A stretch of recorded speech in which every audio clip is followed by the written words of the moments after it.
चलिए welcome in application. स्वागत है आप सभी विद्यार्थियों का एप्लीकेशन वाली क्लास में। कैसे हो सारे विद्यार्थी, जल्दी से यहाँ पर कमेंट करके बताइएगा।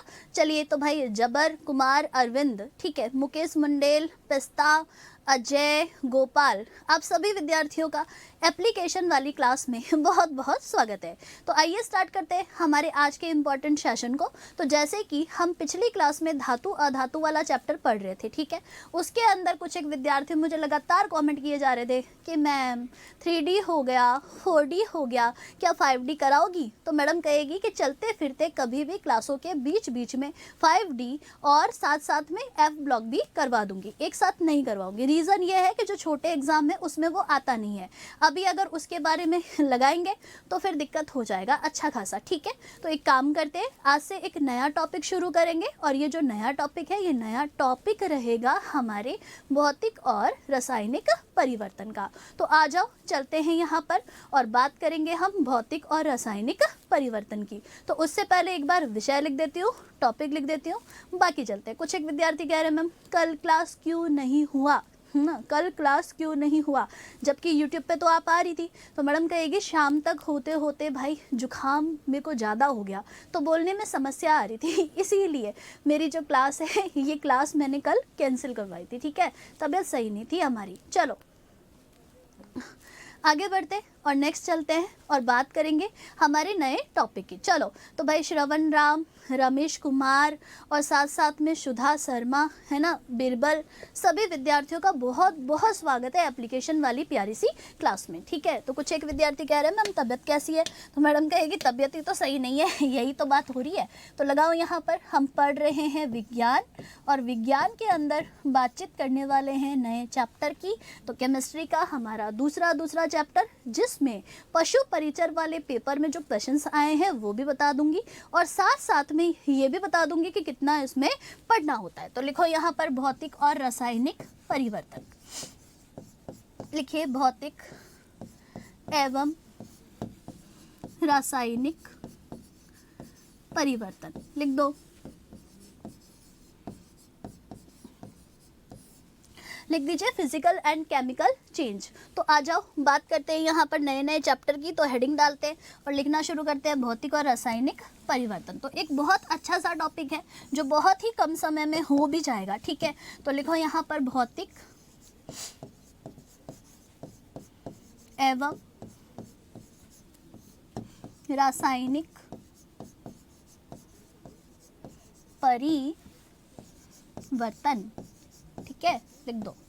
चलो आ जाओ चर्चा करते हैं और सबसे पहले बात करेंगे भौतिक परिवर्तन के संबंध में। तो लिखिएगा यहाँ पर भौतिक परिवर्तन, पहली हेडिंग डालते हैं और लिखते हैं भौतिक परिवर्तन यानी फिजिकल चेंज।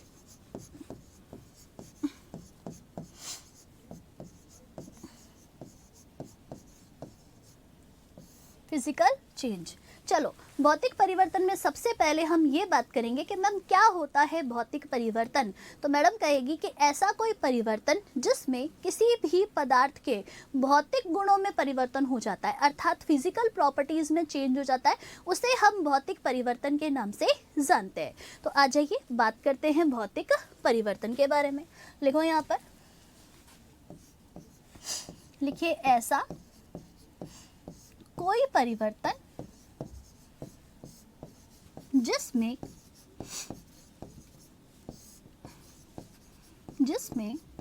पदार्थ के भौतिक गुणों में यानी फिजिकल प्रॉपर्टीज में परिवर्तन होता हो, उसे हम भौतिक परिवर्तन के नाम से जानते हैं। अच्छा मैम भौतिक गुणों में परिवर्तन का मतलब क्या है, कौन कौन से परिवर्तन? तो मैडम कहेगी कि देखो भाई, जैसे कि मैं बात कर सकती हूँ आकार के बारे में यानी कि साइज के विषय में, दूसरा बात कर सकती हूँ मैं आकृति के विषय में यानी कि शेप के विषय में, और बात की जा सकती है भाई अवस्था परिवर्तन के विषय में। और क्या बात कर सकते हैं हम? अवस्था परिवर्तन के विषय में। तो देखो मोटा मोटा ध्यान रखना, आकार हो गया, आकृति हो गया और साथ साथ में अवस्था हो गया, ठीक है, अवस्था हो गया। ये तीनों के अंदर अगर परिवर्तन हो जाए तो इसे आप भौतिक परिवर्तन के नाम से जानते हो। चलो अब कुछ एक विद्यार्थी मैम मेटल के क्वेश्चंस क्यों नहीं करा रही हो, तो एक बात बताओ, उस दिन जब मैं परसों आपको मेटल के क्वेश्चंस करा रही थी तो आप में से ही बहुत सारे विद्यार्थी लगातार मुझे कमेंट किए जा रहे थे, मैडम हम तो यहाँ थ्योरी पढ़ने आए हैं, आप एमसीक्यू क्यों करवा रही हो, एमसीक्यू करवा रही हो, एमसीक्यू क्यों करवा रही हो। ठीक है, तो एक तो हमने आपको एमसीक्यू करवाया, ऊपर से फिर आप इस तरीके की बातें करने लगे, ठीक है, तो ये सही चीज़ नहीं होती। लेकिन कोई बात नहीं है, आपका एक एमसीक्यू बैच भी होता है, वो भी तो आपको मिलने वाला है, उसके अंदर एमसीक्यू आप ज़रूर देख लीजिएगा, ठीक है। तो चिंता ना करें, धीरे धीरे रे मना धीरे सब कुछ होए, आराम आराम से भाई सारी चीज़ें कराई जाएंगी, ठीक है। चलो, और वैसे भी वो चैप्टर आपका कंप्लीट हो चुका था, इसीलिए भाई मैंने आज नया चैप्टर शुरू कर दिया है, ठीक है। चलो आगे बढ़ते हैं, नेक्स्ट पर चलते हैं। और वैसे यूट्यूब वाली जो क्लास है उस पर भी क्वेश्चंस देखते रहना, वहाँ पर भी मैं प्रैक्टिस कराते रहती हूँ। 12 बजे मेरी क्लास आती है, अगर आपको जानकारी नहीं हो तो उत्कर्ष राजस्थान चैनल पर देख लीजिएगा, ठीक है। चलो चलते हैं और बात करते हैं नेक्स्ट पर। लिख दिया आपने आकार, अवस्था, आकृति, आयतन लिख सकते हो, इत्यादि, ठीक है, इत्यादि। आगे बढ़ो, चलो नेक्स्ट बात करते हैं कि मैम और बताओ और क्या होगा। तो देखो भौतिक परिवर्तन जो होते हैं, ये भौतिक परिवर्तन उत्क्रमणीय प्रोसेस होते हैं। लिख दो कि भौतिक परिवर्तन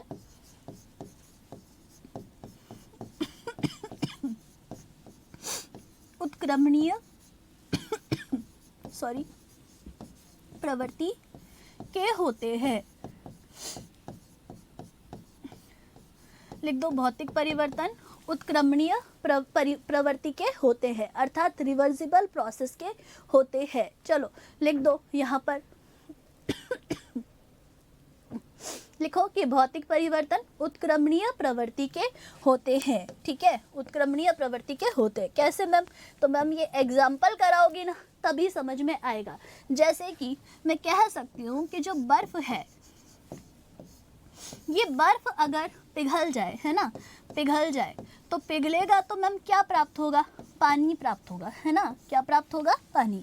तो मैम बर्फ जैसे ही पिघला तो हमें जल प्राप्त हो गया, पानी प्राप्त हो गया, ठीक है। तो ये एक अभिक्रिया मैंने बता दी, एक क्रिया मैंने आपको बता दी कि भाई बर्फ जब पिघलता है तो पानी प्राप्त होता है। अब हम क्या कह रहे हैं, उत्क्रमणीय प्रवृत्ति के होते, क्या मतलब है, उत्क्रमणीय परिवर्तन का मतलब क्या है, तो जो भी हमें प्राप्त हुआ, जैसे पानी यहाँ पर प्राप्त हुआ, अब अगर पानी को हम फ्रिज में जमा दें तो हमें कौन प्राप्त हो जाएगा, बर्फ प्राप्त हो जाएगा। तो इसका मतलब हम कह सकते हैं ऐसे परिवर्तन जिसमें, है ना, जिसमें जो उत्पाद प्राप्त होता है, जो प्रोडक्ट प्राप्त होता है, अगर अभिक्रिया को उल्टी दिशा में ले जाओ तो जहाँ से शुरू किया था वही पदार्थ बन जाए, तो ऐसे परिवर्तनों को उत्क्रमणीय प्रवृत्ति के परिवर्तन कहते हैं।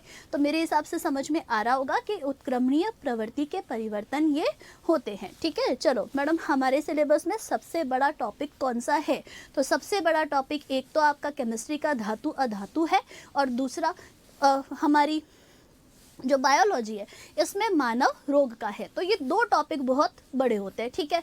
चलो चलते हैं आगे। हाँ बिल्कुल मेरी तबीयत थोड़ी सी ख़राब हो गई है, कोई दिक्कत नहीं है, लेकिन भाई जब तक तोड़ेंगे नहीं ना तब तक छोड़ेंगे नहीं। इतनी मेहनत करनी है हम सबको मिल करके कि इस बार हमें सिलेक्शन लेना ही है, ठीक है। तो कोई बात नहीं है, तबीयत वबियत चलती रहती है, ऐसे ही छोटे मोटे जुकाम होते रहते, इतनी परवाह हम नहीं करते। चलो देखिएगा यहाँ पर लिख दो कि बर्फ़ जो होता है, ये बर्फ़ जब गलेगा तो पानी प्राप्त होगा, पानी जब जिमेगा तो बर्फ़ प्राप्त हो जाएगा, ठीक है। इसका मतलब ये उत्क्रमणीय प्रवृत्ति के होते हैं, अर्थात ये रिवर्सिबल प्रोसेस होते हैं। चलो आगे बढ़ते हैं, नेक्स्ट वाले पॉइंट पर लिखते हैं। देखो नेक्स्ट पॉइंट लिखिएगा, लिखिए भौतिक परिवर्तन में कभी भी नया पदार्थ नहीं बनता।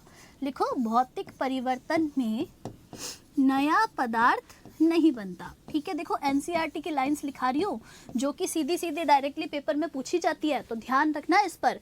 भौतिक परिवर्तन में नया पदार्थ प्राप्त नहीं होता, लिख देना, प्राप्त नहीं होता। मतलब मैम कभी भी कोई नई चीज प्राप्त नहीं होती है, नया यौगिक नहीं बनता, ठीक है। तो लिख दो कि नया पदार्थ प्राप्त नहीं होता या नया यौगिक नहीं बनता। मैं ये भी कह सकती हूँ कि मैम भौतिक परिवर्तन में जो नया यौगिक है ये नया यौगिक नहीं बनता या नया पदार्थ नहीं बनता।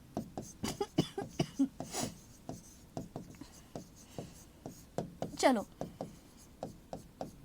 अब मैम ये स्पष्ट कैसे होगा, तो भाई कुछ एक एग्जाम्पल्स मैं आपको बताऊंगी। इन एग्जाम्पल्स को अगर आप पढ़ लोगे ना तो आपका ये अच्छे से क्लियर हो जाएगा। तो आ जाओ चलते हैं हम एग्जाम्पल पर लिखना शुरू करते हैं। तो लिखिएगा यहाँ पर एग्जाम्पल, एग्जाम्पल पर लिखिएगा पहले नंबर पर लिखिए बर्फ का पिघलना, लिखिएगा बर्फ का पिघलना। मैम कैसे, तो बर्फ जब पिघलेगा तो मैम पानी प्राप्त होगा और पानी को जमा दिया तो बर्फ प्राप्त हो जाएगा। इसका मतलब ये उत्क्रमणीय भी है, ठीक है। तो समझ गए होंगे कि इसका सही उत्तर क्या हो जाएगा। इसका मतलब जो एग्जाम्पल है ये एग्जाम्पल क्या हो जाएगा, ये हो जाएगा बर्फ का पिघलना। चलो ललित गोस्वामी, देखो मैडम मोमबत्ती का जलना रासायनिक परिवर्तन है या भौतिक परिवर्तन। तो ललित गोस्वामी अभी जब मैं आपको लिखाऊंगी ना तो उस समय में आपको समझ में आ जाएगा। हाँ बिल्कुल काम आ जाएंगे, ठीक है। एक आध विद्यार्थी नाम समझ में नहीं आ रहा है, इतना गजब का आईडी बनाया है मैम, यूट्यूब पर एमसीक्यू करा रहे हो, वो क्या हमारे एग्जाम में आएंगे क्या। तो हाँ भाई उसके बारे में आएंगे, ठीक है। चलो चलिए आगे बढ़ो। देखो जिसके कमेंट दिखाई दे रहे हैं उनका उत्तर तो मैं कर पा रही हूँ, जिनके नहीं दिखाई दे रहे उनका उत्तर कैसे कर पाऊंगी। लगातार कमेंट भाग रहे हैं, जिनका पढ़ लेती हूँ उनको तो मैं बता देती हूँ, ठीक है। चलो लिख लो इसका सही उत्तर। हाँ सेट हो जाएगी, चिंता मत करो। गोपाल जाट आशीर्वाद है फुल, ठीक है। मस्त रहो आप तो, मौज करो, बस पढ़ाई पर ध्यान दो, सब कुछ अच्छा होगा। लिख दो बर्फ का पिघलना। दूसरे नंबर पर लिखिएगा, लिखिए सब्जियों को काटना, सब्जियों को काटना। जैसे कि कोई कहे कि गाजर का काटना कैसा परिवर्तन है, तो गाजर को जब आपने काटा तो आपको प्राप्त कौन हुआ, गाजर ही प्राप्त हुआ। तो क्या यहाँ पे कोई नई चीज प्राप्त हुई है क्या, नहीं हुई है। तो इसका मतलब मैं कह सकती हूँ कि ये भौतिक परिवर्तन होता है। लिख दो जल्दी से, लिख दो यहाँ पर कि सब्जियों को काटना, ठीक है, सब्जियों को काटना। थर्ड नंबर पर लिखो फलों को काटना, ये लो फलों को काटना। नेक्स्ट लिखिएगा चौथे नंबर पर लिखिए शीशे का टूटना, शीशे का टूटना। अब शीशा क्या होता है, तो भाई शीशा हो या दिल हो आखिर टूट जाता है। डरा दिया कोई दिक्कत नहीं है। चलिए धन्यवाद, थैंक यू। बहुत अच्छे है ना, बहुत अच्छा लिख रहे हो। पता नहीं क्या लिख रहे हो कि मैम बहुत मजबूती के साथ अब हमारा कंटेंट प्रिपेयर होगा और मैं एग्जाम में पास भी होऊंगा। तो भाई बस देखते जाओ आप, है ना, मेहनत करो, सब कुछ अच्छा रहेगा, ठीक है। चलो कुछ एक विद्यार्थी कह रहे हैं कि मैम ये सिलेबस कौन कौन सी वैकेंसी के लिए है, ठीक है। तो ये यूट्यूब चैनल पर मैंने बना रखा है एक वीडियो, पूरा खोल खाल के देख लेना, पता चल जाएगा, ठीक है। लिख दो कि शीशे का टूटना यानी कांच का टूटना, यही वाला परिवर्तन होता है। मैम शीशा समझ में नहीं आता हमें, ऐसे लिखो कांच का टूटना, ठीक है। देखो कांच का टूटना। आगे बढ़े, चलो नेक्स्ट वाले एग्जाम्पल पर लिखते हैं। चलो आगे बढ़ते हैं, पांचवें नंबर पर लिखो। अब क्या लिखे मैडम, तो अब लिखिएगा नेक्स्ट पांचवें नंबर पर लिखिएगा पानी में नमक को घोलना, नमक को घोलना या नमक का घुलना। क्या मतलब है मैम, पानी में अगर नमक घुला तो इसका मतलब ये कैसे भौतिक परिवर्तन है। तो मैडम कहेगी पानी के अंदर नमक घोल दो तो नमकीन पानी हो जाएगा। अब क्या करो, इसको गर्म करो। जैसे ही गर्म करोगे, गर्म करते समय इसके ऊपर एक उल्टा बर्तन लगा दो, तो जो भाप होगी इस भाप से तो बर्तन के अंदर पानी इकट्ठा हो जाएगा और साथ ही साथ जब पानी उड़ जाएगा तो जो बर्तन है जिसको हम गर्म कर रहे हैं इसमें पीछे नमक रह जाएगा। तो समझ में आ रहा है क्या, तो इसका मतलब ये भी कौन सा परिवर्तन है, भौतिक परिवर्तन का एग्जाम्पल है। तो लिख दो कि इसका आंसर क्या हो जाएगा भाई, इसका मतलब जो एग्जाम्पल है ये क्या हो जाएगा, पानी में नमक का घुलना। चलो आगे बढ़ते, छठे नंबर पर लिखो, लिखिए मैम पानी में खाली नमक ही थोड़ी घुलता है, पानी में तो चीनी भी घुलती है। तो लिखो पानी में चीनी का घुलना, शक्कर का घुलना, ठीक है। तो लिख दो यहाँ पर पानी में चीनी का घुलना भी यही एग्जाम्पल होता है, मतलब इसी का एग्जाम्पल होता है। तो लिख दो पानी में चीनी का घुलना भौतिक परिवर्तन का एग्जाम्पल होता है। चलो आगे बढ़ते हैं, नेक्स्ट वाले पर चलते हैं। अच्छा एक बार लिख लो, कुछ एक विद्यार्थी कहेंगे मैम समय नहीं दिया जा रहा, ठीक है लिख लो, कोई दिक्कत नहीं है। कुछ एक विद्यार्थी कह रहे हैं मैम आज तो आप रोज से बहुत अलग दिख रही हो, तो मैडम कहेगी आज तबीयत खराब है इसीलिए, ठीक है। चलो लिखो, चलो इसका सही उत्तर कर लो। अच्छा मैम आज मैं आपकी यूट्यूब क्लास में भी आया था और मेरी कौन सी रैंक आई है, 12वीं वाली 12th नंबर की रैंक आई है। अच्छा यूट्यूब की क्लास में थे क्या आप, बहुत अच्छे।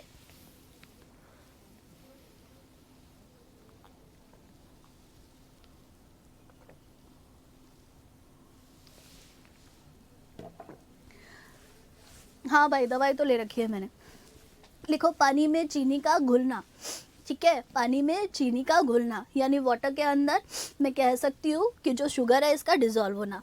7वें नंबर पर लिखो, लिखिए लकड़ी को काटना, लिखो लकड़ी को काटना। नेक्स्ट लिखना कागज के टुकड़े टुकड़े करना, लिखो कागज के टुकड़े टुकड़े करना, लिख दीजिए कागज के टुकड़े टुकड़े करना, लिख दीजिए कागज के टुकड़े टुकड़े करना। आगे बढ़ो, नेक्स्ट 9वें नंबर पर लिखिएगा, लकड़ी को काटना लिख दिया। अब लिखिए, लिखिए लोहे की छड़ या धातु की छड़ भी कह सकते हो, लोहे की छड़ को गरम करना, को गरम करना। तो देखो मैम लोहे की छड़ को जब हम गरम करते हैं तो छड़ का रंग लाल हो जाता है, तो मैम हमारे हाथ से वो छड़ गिर जाती है। गिरते ही मैम क्या होगा, थोड़ी देर बाद में जब ये ठंडी होगी तो ठंडी होते ही लोहे की छड़ ही तो हमें प्राप्त होगी, कुछ और थोड़ी बनाए। तो सीधी सी बात है, ये भी भौतिक परिवर्तन हो जाएगा, फिजिकल चेंज हो जाएगा। आगे बढ़ो, चलो नेक्स्ट पर चलते हैं। देखो 10वें नंबर पर लिखिए, लिखिए स्प्रिंग को खींचना, स्प्रिंग को खींचना। तो भाई हम जब छोटे थे तो हमारे ज़माने में इस तरीके के पेन चलते थे कि उसमें एक पेन की रिफिल होती थी और उसके ऊपर एक स्प्रिंग होता था। तो हम क्या करते थे, ऐसे पेन को खोला और ऐसे स्प्रिंग को खींचते थे, वापस छोड़ देते थे, तो वापस वही पुराना स्प्रिंग हमें प्राप्त हो जाता था। तो इसका मतलब स्प्रिंग को जो खींचना है, ये खींचना भी भौतिक परिवर्तन का एग्जाम्पल होता है, ठीक है। तो खींचा तो भी स्प्रिंग और छोड़ दिया तो भी स्प्रिंग, तो यहाँ कोई परिवर्तन हुआ कुछ नहीं, बस खाली आकृति में परिवर्तन हो रहा था, ठीक है। तो ये फिजिकल चेंज होगा, भौतिक परिवर्तन होगा। लिख दो कि स्प्रिंग को खींचना। 11वें नंबर पर लिखो, लिखो लोहे से चुंबक बनाना, लोहे से चुंबक बनाना।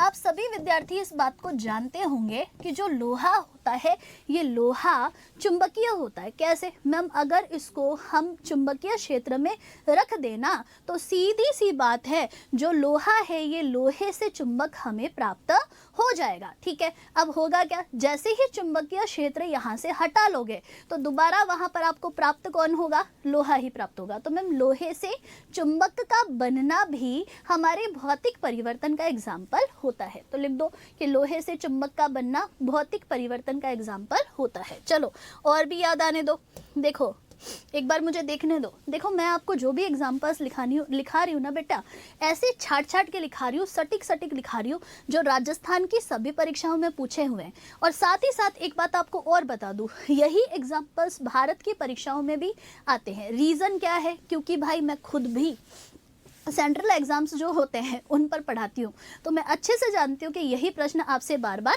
पूछे जाते हैं। तो देखो बर्फ़ का पिघलना लिख दिया, सब्जियों को काटना लिख दिया, ठीक है, फलों को काटना लिख दिया, शीशे का टूटना, कांच का टूटना लिख दिया, ओके। चलो पानी में नमक का घुलना लिख दिया, पानी में चीनी का घुलना लिख दिया, ओके। चलो नेक्स्ट देख लेती हूँ, लकड़ी को काटना लिख दिया, कागज के टुकड़े टुकड़े करना लिख दिया, लोहे की छड़ को गर्म करना लिख दिया, स्प्रिंग को खींचना लिख दिया, लोहे से चुंबक बनाना लिख दिया, ठीक है मैडम। और क्या लिखोगी, तो और लिख दो दूध को गर्म करना।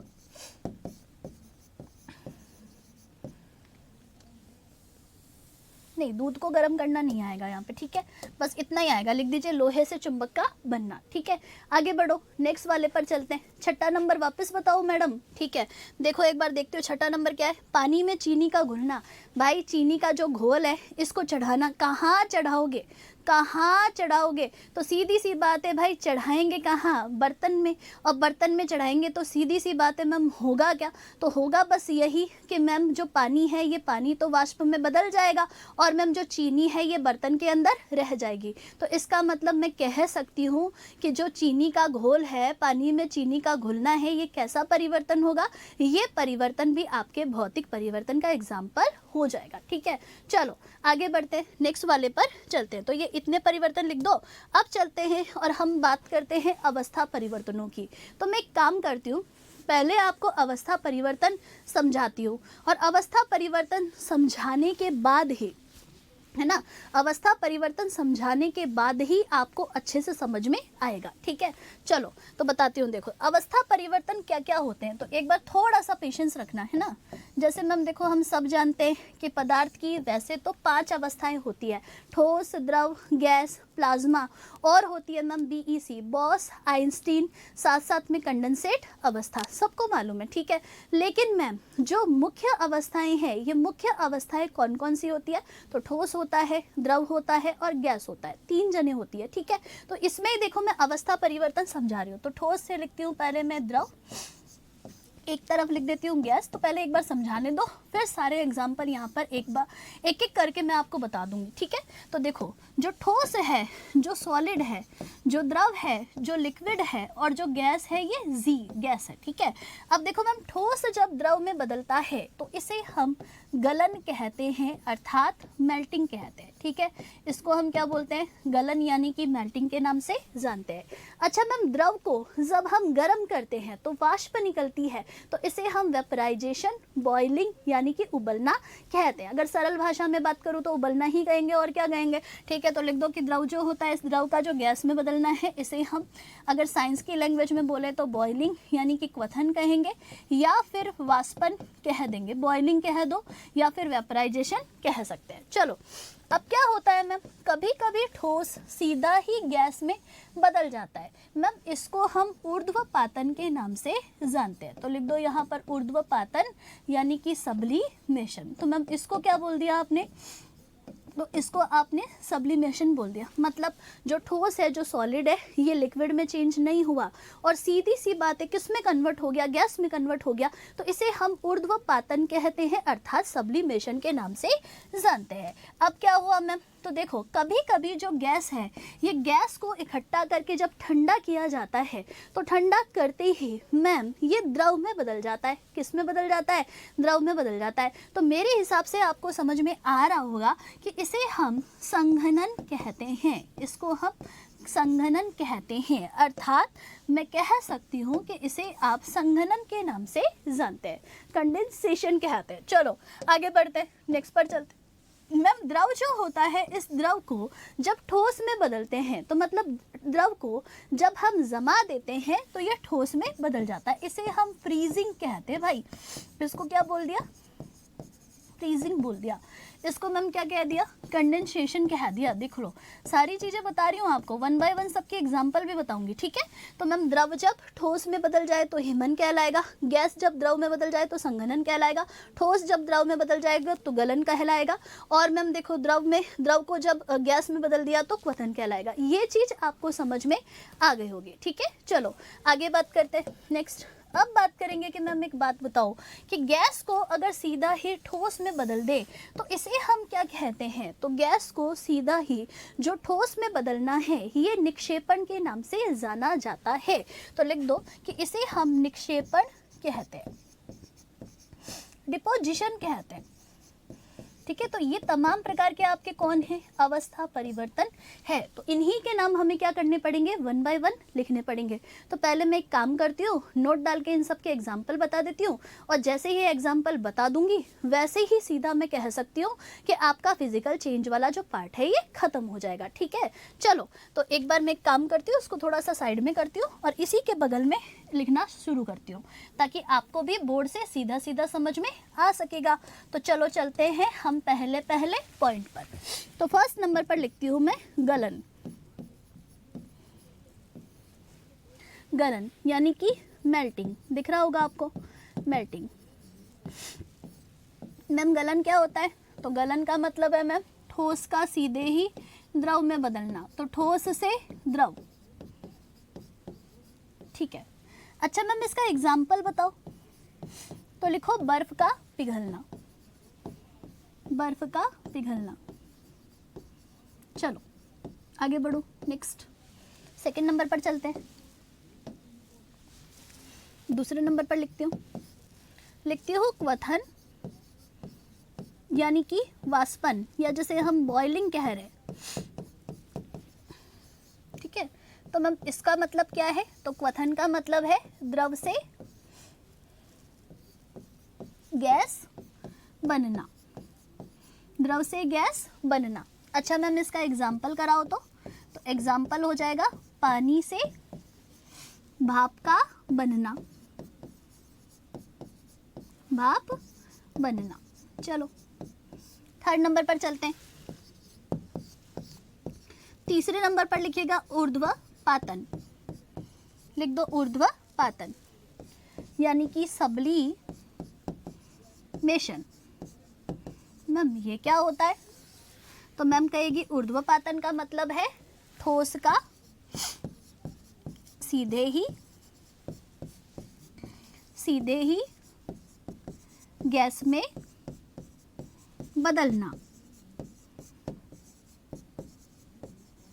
जैसे कि कोई कहे एग्जाम्पल बताओ तो जैसे कपूर का उड़ना, लिख दो कपूर का उड़ना। तो मैम हमारी मम्मी कपड़ों के बीच में कपूर, नेफ्थेलिन की गोलियां जो होती है, बॉल्स जो होती है, ये बॉल्स डाल देती है। और बॉल्स डाल देगी तो मैम हम देखते हैं कि थोड़े बहुत दिनों में ये जो गोलियां है ये गोलियां गायब हो जाती है।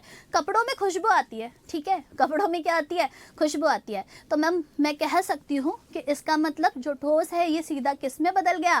गैस में बदल गया। तो कपूर का उड़ना आपके सब्लिमेशन या ऊर्ध्वपातन की कैटेगरी में आता है। चलो एक बात और बता देती हूँ, देखो नौसादर का है ना, नौसादर का उड़ना। अब ये क्या चीज़ होती है ये मैं आपको लास्ट में बताऊंगी, पहले एक बार लिख दो नौसादर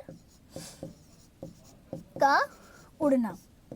नौशादर का मतलब होता है अमोनियम क्लोराइड, और अमोनियम क्लोराइड का डब्बा अगर खोल करके पटक दिया ना तो सीधी सी बात है, मैं कह सकती हूँ इससे क्या होगा?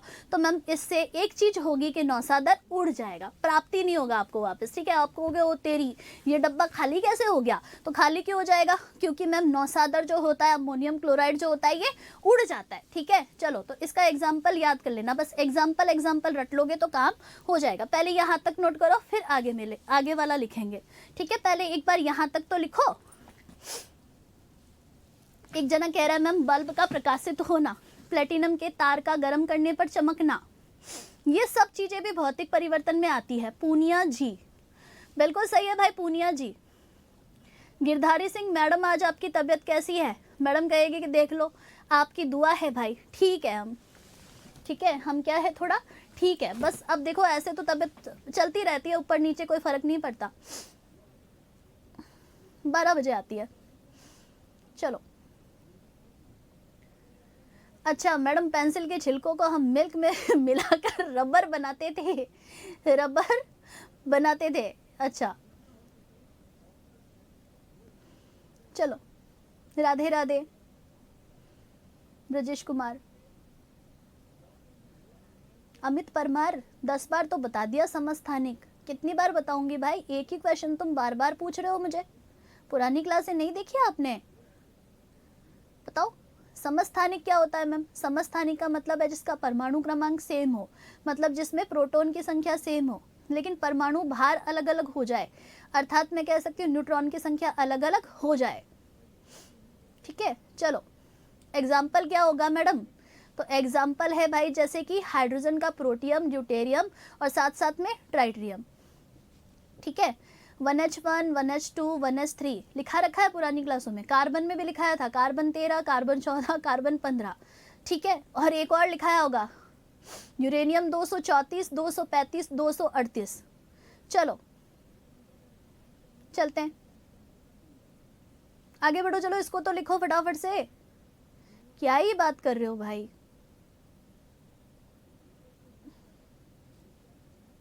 चले,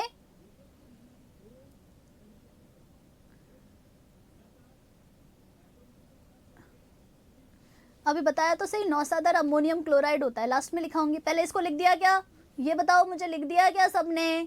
चलो आगे बढ़ते हैं और बात करते हैं सीधा हम संघनन की।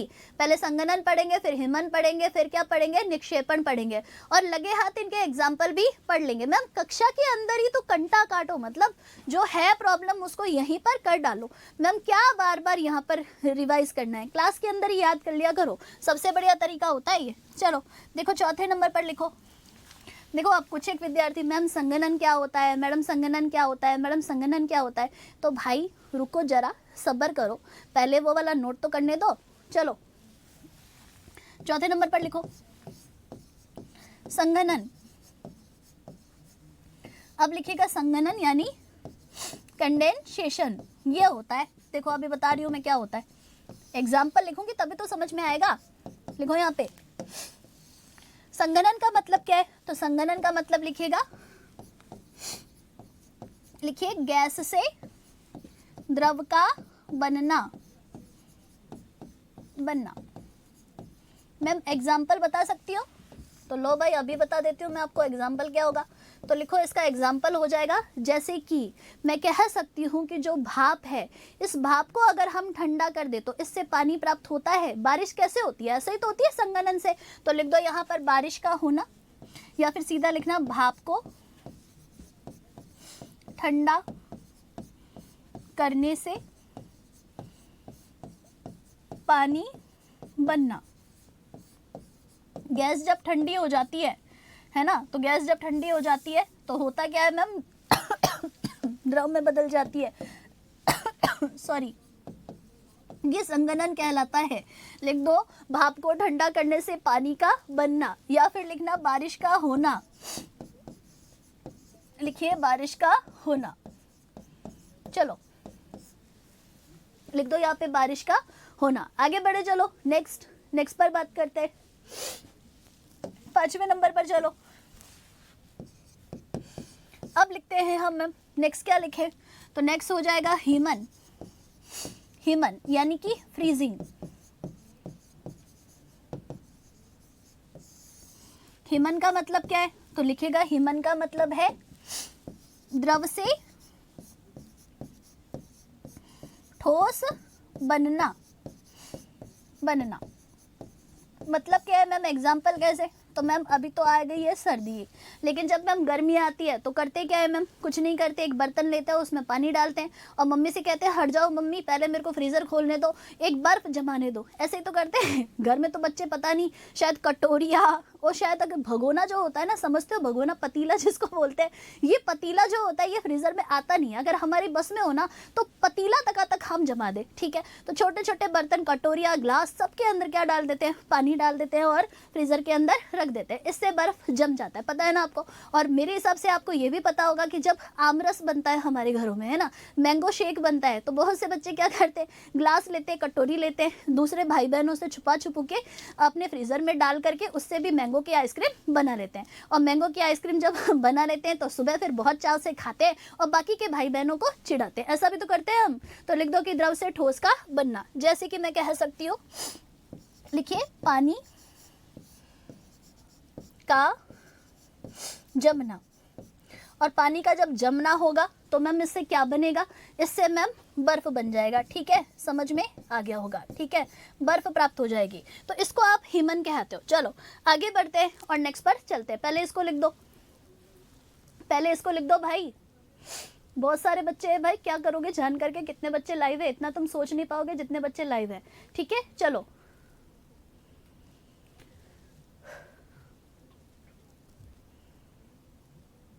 लिख लो इसको, हिमन तक लिखो। लिख दिया क्या,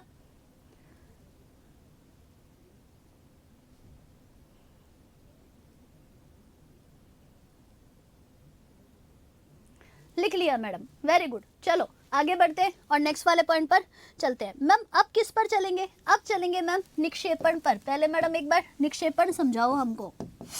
लिखो यहाँ निक्षेपण यानी कि डिपोजिशन। डिपोजिशन क्या है निक्षेपण? तो निक्षेपण में लिखेगा कि निक्षेपण का मतलब होता है गैस का सीधे ही ठोस में बदलना। ठोस में बदलना ये निक्षेपण कहलाता है, डिपोजिशन कहलाता है। मैम इसमें कौन आता है? तो ध्यान रखिएगा कि इसके अंदर आता है जैसे कि कार्बन डाइऑक्साइड जो होता है ना, इस कार्बन डाइऑक्साइड को जब आप क्या करते हो, जमाते हो, मतलब जो कार्बन डाइऑक्साइड है, इस कार्बन डाइऑक्साइड से जब शुष्क बर्फ बनता है, पता होगा आपने नाम सुना है क्या कभी शुष्क बर्फ या फिर ड्राई आइस का? ड्राई आइस का मतलब होता है ठोस कार्बन डाइऑक्साइड। तो जो कार्बन डाइऑक्साइड है, ये कार्बन डाइऑक्साइड जो होता है मैम, इससे कौन बनता है? शुष्क बर्फ बनता है, ड्राई आइस बनता है। मैम ड्राई आइस का इस्तेमाल कहाँ होता है? तो मैम शादियाँ जब होती है, अभी जैसे शादियों का सीजन है, आपको पता होगा, और इन शादियों के सीजन में क्या होगा? तो इन शादियों के सीजन में मैम देखो, स्टेज प्रोग्राम जब होता है, दूल्हा दुल्हन जब बैठे होते हैं, साइड में छोटे छोटे से मटके लगे रहते हैं, उनके अंदर मैम शुष्क बर्फ डाला जाता है ना, शुष्क बर्फ डाला जाता है, ड्राई आइस डाला जाता है। और इस ड्राई आइस में से क्या निकलते हैं मैम? धुएं निकलते हैं, है ना। क्या निकलते हैं? धुएं, मतलब गैस रिलीज होती है और धुएं निकलते हैं, तो हमें देखने में बहुत सुंदर लगता है। तो आजकल स्टेज प्रोग्राम पर आपने देखा होगा कि भाई धुएं निकलते हैं ऐसे साइड में से ना, ऐसे धुआं आ रहा है, बीच में दूल्हा दुल्हन आराम से बैठे हैं, क्या गजब का फोटो आ रहा है, मस्त नज़ारा हो रहा है। आपका भी मन हो जाता है दूल्हा दुल्हन के बगल में जाकर के फोटो खिंचाने का, ठीक है। मेरे हिसाब से ये चीज़ आपको समझ में आ गया होगा, ठीक है। चलो चले आगे। इतना अच्छे तरीके से समझा दिया, अब और क्या समझाएंगे बताओ। लिखो यहाँ पे एग्जाम्पल, लिखिए कार्बन डाइऑक्साइड गैस से शुष्क बर्फ का बनना।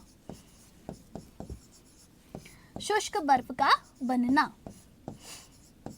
और मैम शुष्क बर्फ क्या होता है? तो मैडम कहेगी शुष्क बर्फ होता है, यार नोट करके लिख लेना। कुछ एक बच्चे कह रहे थे ना कि मैम शुष्क बर्फ, ये लो शुष्क बर्फ का फॉर्मूला क्या है? तो काय का फॉर्मूला? यहाँ तो सीधा लिखना है शुष्क बर्फ, या जिसे हम ड्राई आइस कहते हैं। मैम ये ड्राई आइस क्या होता है? तो ड्राई आइस के सामने लिख दीजिएगा ठोस कार्बन डाइऑक्साइड। तो ठोस कार्बन डाइऑक्साइड जो होता है, ये ठोस कार्बन डाइऑक्साइड शुष्क बर्फ कहलाता है। लिख दो, जल्दी से लिख दो, शुष्क बर्फ कहलाता है, ठीक है। चलो समझ में आ गया शुष्क बर्फ का मतलब क्या है? ठोस कार्बन डाइऑक्साइड। मेरे हिसाब से ये चीज़ आपको बहुत अच्छे से समझ में आ गई होगी। अब एक चीज़ आपको और बता देती हूँ, जब वाष्पन और संघनन दोनों साथ साथ होते हैं तो उसे हम डिस्टिलेशन या आसवन के नाम से जानते हैं। और आसवन भी किस में आता है? तो मैम आसवन भी भौतिक परिवर्तन में ही आता है। तो आ जाओ चलते हैं और यहाँ पर लिखते हैं। चलो चलें, चलो तो ये यहाँ तक आपको समझ में आ गया। तो देखो 11 तक तो हमने लिख लिए थे बेटा, अब इसमें जो धनाधन हमने जो समझे हैं उन सबको लिखना और बाकी है। लो मैडम उनको भी लिख देते हैं। 12वें नंबर पर लिखती हूँ मैं, सीधा चिपकाती हूँ गलन। फिर क्या लिखूँ यहाँ पर? 13वें नंबर पर लिखूँगी क्वथन यानी वाष्पन, बॉइलिंग, ठीक है। फिर क्या लिखूँगी? सीधा लिखूँगी ऊर्ध्वपातन, सब्लिमेशन। लिख लो ऊर्ध्वपातन। फिर लिखिएगा 15वें नंबर पर संघनन, लिख दो संघनन। 16वें नंबर पर क्या लिखे मैम? तो 16वें नंबर पर लिख दीजिएगा हिमन। हिमन यानी कि जमना, लिख दो यहाँ पर हिमन यानी कि जमना। आगे बढ़ो 17वें नंबर पर चलते हैं, लिखिएगा निक्षेपण, ठीक है, निक्षेपण। मैम 18वें नंबर पर क्रिस्टलीकरण, क्रिस्टल बनाते हैं ना और क्रिस्टल को तोड़ लो तो पाउडर प्राप्त हो जाएगा, क्रिस्टलीकरण। आगे बढ़ो नेक्स्ट मैम आसवन, आसवन। और मैम 20वें नंबर पर क्या लिखें? तो 20वें नंबर पर लिखेंगे हम और चलेंगे और बात कर देंगे उसकी, जो आप बार बार लिख के भेजो। एक बच्चा मुझे लगातार लिख के भेज रहा है, मैम मोम का पिघलना कैसा परिवर्तन है? तो आंखें खोल के देखना, मैंने मोमबत्ती नहीं लिखा है, मैंने लिखा है मोम का पिघलना।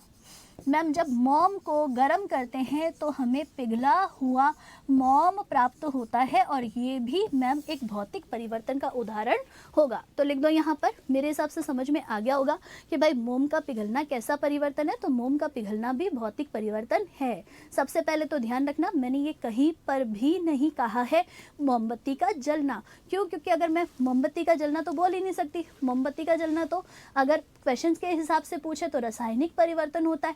अब क्वेश्चन में मैम दोनों लिखा हुआ हो तो वो तो जब मैं रासायनिक परिवर्तन पढ़ाऊंगी तभी बता पाऊंगी। ठीक है, तो मोम का पिघलना कौन सा परिवर्तन है? तो मोम का पिघलना आपके भौतिक परिवर्तन का एग्जाम्पल होता है। मेरे हिसाब से ये चीज़ आपको अच्छे से समझ में आ गई होगी। ठीक है, चलो देखो मिस्टर सुनील चौहान, क्या मैडम उन मटकों में तो अमोनिया गैस डाली जाती है। आपको पता है अमोनिया गैस कहाँ पर होती है ना मैम? जो टॉयलेट्स होते हैं, पब्लिक टॉयलेट्स होते हैं, है ना, जो शौचालय होते हैं, है ना, जिसके अंदर मैम लोग जाते हैं मूत्र विसर्जन करने के लिए, यूरिनेशन करने के लिए, और मूत्र को मैम फैला देते हैं चारों तरफ, पानी वानी गिराते नहीं है। तो ऐसे में मूत्र के अंदर यूरिया होता है। यूरिया जब हवा के संपर्क में आता है टूट जाता है। टूटते ही मैम वहाँ पर NH3 अमोनिया निकलती है। और मैम ये अमोनिया इतनी खतरनाक होती है कि अगर उस टॉयलेट के अंदर आप बिना नाक ढके चले जाओ तो हो सकता है कि थोड़ी बहुत देर में आपको चक्कर भी आ जाए। तो थोड़ा सा मुझे ये बताओ कि उन मटकों के अंदर कैसे अमोनिया रखी जा सकती है? अमोनिया अगर रख दिया ना स्टेज प्रोग्राम के ऊपर तो सीधी सी बात है, दुल्हा दुल्हन दोनों ही वहां से उठ करके चले जाएंगे और आप भी वहां पर नहीं जाओगे। ठीक है, जब जानकारी नहीं है तो इतना उल्टा सीधा क्यों लिखते हो, मुझे ये बताओ आप। ठीक है, चलो समझ में आ गया? चलो बहुत बढ़िया तरीके से समझ में आया होगा। हाँ, लिक्विड नाइट्रोजन हो सकती है, ये बात सही है वीरेंद्र सिंह, लेकिन अमोनिया कभी भी नहीं होगा। और लिक्विड नाइट्रोजन भी मैं इसलिए नहीं लिख रही हूँ क्योंकि लिक्विड नाइट्रोजन जो होता है ये एज कंपेयर टू ठोस कार्बन डाइऑक्साइड महंगा आता है। मेरे हिसाब से ये चीज़ आपको अच्छे से समझ में आ गई होगी। ठीक है, चलो चलते हैं आगे। नेक्स्ट, कुछ भी बोलते हो, कुछ भी मतलब कुछ भी कहना है, हमें कहना है बस मैम, कमेंट करना है हमें। ठीक है, चलो चलते हैं। चलो एक बार मैं फटाफट से बता देती हूँ आपको। देखो इसको दोबारा एक बार मैं समझाऊंगी बहुत बढ़िया प्रेम मोहब्बत के साथ में, इस पे थोड़ा सा ध्यान देना है ना। देखो इसको रट्टाफिकेशन मान लो, चलती हुई क्लास में ही याद कर लेना, इन्हीं में से कोई ना कोई प्रश्न जरूर आ जाएगा। देखो हमसे पूछे मैम फिजिकल चेंज क्या होता है, भौतिक परिवर्तन क्या होता है, तो ऐसा कोई परिवर्तन जिसमें पदार्थ के भौतिक गुण बदल जाए, है ना, भौतिक गुण बदल जाए, उसे हम भौतिक परिवर्तन के नाम से जानते हैं। जैसे कि मैम आकार बदल सकता है, जैसे कि मैम अवस्था बदल सकती है, जैसे कि मैम आकृति बदल सकती है, जैसे कि मैम आयतन बदल सकता है आदि। तापमान भी बदल सकता है, ऐसा कोई नहीं है। ठीक है, चलो भौतिक परिवर्तन मैम रिवर्सिबल होते हैं, उत्क्रमणीय होते हैं। कैसे होते हैं? उत्क्रमणीय होते हैं। जैसे मैम बर्फ को पिघलाया तो पानी प्राप्त हुआ, इसको जमा दिया तो वापस बर्फ प्राप्त हो गया। मेरे हिसाब से समझ में आ गया होगा कि भौतिक परिवर्तन उत्क्रमणीय प्रवृत्ति के होते हैं। चलो आगे बढ़ते हैं, नेक्स्ट वाला बताती हूँ। देखो भौतिक परिवर्तन में कभी भी कोई नया पदार्थ प्राप्त नहीं होगा, है ना, कोई भी नया यौगिक आपको प्राप्त नहीं होगा। फॉर एग्जाम्पल जैसे अगर गाजर है, अभी गाजर के दिन आए हुए, गाजर को किस लो, है ना, हलवा बनाने के लिए गाजर को ऐसे ऐसे करके किसते हो ना, तो किसोगे तो मैम वो किसा हुआ गाजर ही होगा, है ना मैम, वो हल्दी नहीं हो जाएगा, सीधी सी बात है। तो इसका मतलब इसमें कोई नया पदार्थ प्राप्त नहीं होता, आकार आकृति इन सब में परिवर्तन आ रहा है। ठीक है, चलो अब मैम एग्जाम्पल बताओ। बर्फ का पिघलना हो गया, सब्जियों को काटना हो गया, फलों का काटना हो गया, शीशे का टूटना हो गया, कांच का टूटना, मतलब जिसे हम कह सकते हैं पानी में नमक का घुलना हो गया, पानी में चीनी का घुलना हो गया। आगे बढ़ो, देखो नेक्स्ट, लकड़ी को काटना हो गया, मैम कागज के टुकड़े टुकड़े करना हो गया, मैम लोहे की छड़ को गर्म करना हो गया, मैम स्प्रिंग को खींचना हो गया, मैम लोहे से चुंबक बनाना हो गया, मैम गलन हो गया, मैम क्वथन हो गया, ऊर्ध्वपातन हो गया, संगनन हो गया, हिमन हो गया, निक्षेपण हो गया, क्रिस्टलीकरण हो गया, आसवन हो गया, मोम का पिघलना हो गया, आदि आदि आदि। तो मेरे हिसाब से ये सारी चीज़ें आपको बहुत बेहतर तरीके से समझ में आ रही होगी, है ना। और ऐसे बहुत से एग्जाम्पल आप खुद भी कर पाओगे। देखो नीतू मेघवंशी, देखो कितने तेजस्वी बालक बालिकाएं हैं हमारे, पूछो मत। मैम मोम और मोमबत्ती तो एक ही होती है, तो जरूरी है क्या कि मोम और मोमबत्ती एक ही होती है? मोम तो आपके इसमें भी आता है, वैसलीन जेली में, है ना। तो मोम जो होता है, ये मोम को तो पिघला करके लोग क्या करते हैं भाई, इससे तो बहुत सारी चीज़ें और बना लेते हैं, ठीक है। तो क्या वो हर जगह मोमबत्ती होता है क्या? मोमबत्ती नहीं होता, ध्यान रखना। मोमबत्ती के अंदर एक मैं कह सकती हूँ धागा होता है, ठीक है। मोमबत्ती का जलना पूछे तब तो हम कहेंगे क्या, क्या बोलेंगे? रासायनिक परिवर्तन। अभी बताया नहीं है तो कैसे बता दूँ? मोम का पिघलना क्या होगा?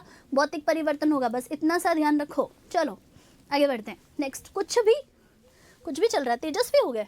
फिर मैंने देखो ये अवस्था परिवर्तन सारे समझा दिया आपको, ठीक है। सारे के सारे अवस्था परिवर्तन आपको क्लियर करा दिए। फिर क्या कराया मैडम?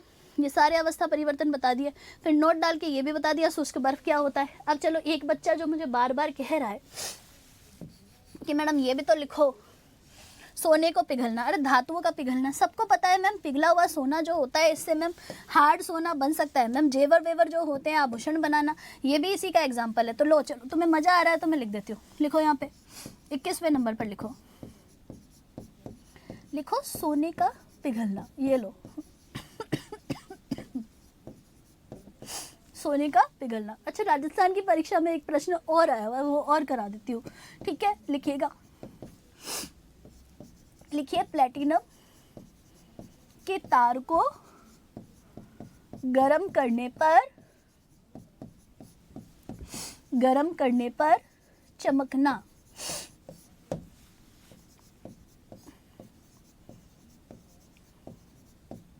लिख दो, प्लेटिनम के तार को गर्म करने पर चमकना। मैम ये भी ये भी कैसा परिवर्तन है मैम? ये भी भौतिक परिवर्तन का ही एग्जाम्पल होता है। तो मोटा मोटा ये भी आपको समझ में आ गया होगा, ठीक है। चलो तो भाई आज जो क्लास है, इस क्लास को हम यहीं तक रखेंगे। कम से कम 50 मिनट की आज हमारी क्लास हो गई है, ठीक है। चलो तो आज भाई थोड़ा बोला भी नहीं जा रहा है ना, और बोला नहीं जा रहा है तो सीधी सी बात है, हम एक काम करेंगे, अब बाकी का जो है वो हम कल ही पढ़ लेंगे, ठीक है।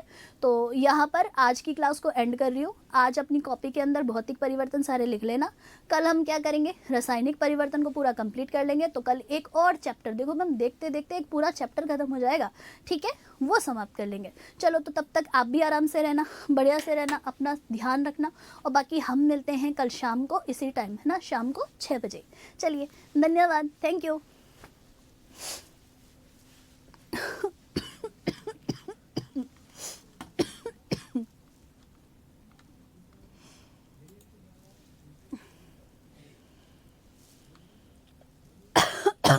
सॉरी तबीयत खराब हो रही है आज तो।